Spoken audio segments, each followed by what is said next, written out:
applying a little heat, being that this piece of metal's a 1/2 inch thick, and I'm using a flux core welder that's rated for 3/16. Be alright.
For a flux core welder, it's not that bad.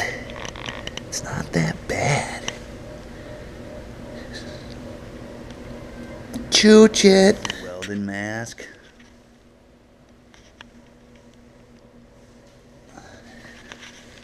Well, away she goes with a flux core. Not pretty, but she'll hold. I just felt like welding with my new mask. I also burnt my sticker, taillight sticker, so fucking cool.